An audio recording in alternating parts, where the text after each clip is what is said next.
Hi, and thanks for joining me. My name's Tony Maritato. I'm a licensed physical therapist, and I want to talk to you today about contracting as a Medicare provider, physical therapist in private practice, specifically in the state of New York.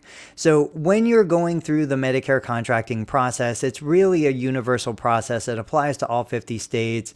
The sequence and steps is very similar. Each state might have local state requirements or restrictions on if you're a physical therapist in private practice, what kind of business entity you might need, and regulations related to that. But in regards to actually becoming a contracted Medicare provider, receiving a Medicare provider number, the contracting process is basically the same. So the first thing you're going to need is to go to the Medicare Identity and Access website. You're going to need to have your personal login, access to your own account. Now, some therapists find that previous employers had created an account on their behalf. They don't have access to that account. They don't know the login or the password. The problem with that is that account is associated with your unique social security number. So you are the only person who should have access to that. If you can't access it, and you try to create a new account and the website tells you that there's already an existing account associated with your social security number, you will have to contact their customer service support. They're great. They'll help you out. They'll reset the account and you will regain access. And then once you have access, do not give anybody your login and password information. Only you will have that information. You will be able to grant other people access to your PCOS and MPPES information, but they will never have access to your account using your password or your login.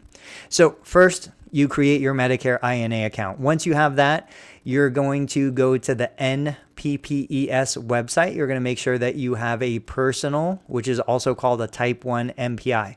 If you don't already have an MPI, you're going to apply for an MPI. You'll create an account, a login on the NPPES website. If you do already have an MPI, you're going to make sure that the information is accurate and up to date on the MPI registry. Step number 3, you will create a user account for the PCOS website. That's PECOS. That is where you're actually going to submit your Medicare application, or you're going to grant somebody else permission to submit an application on your behalf. The PCOS website is where you're going to submit the electronic version of the paper application, the CMS 855I, the CMS 855R, that's the individual provider enrollment and the reassignment to the business you're going to be working for. So I've got a website.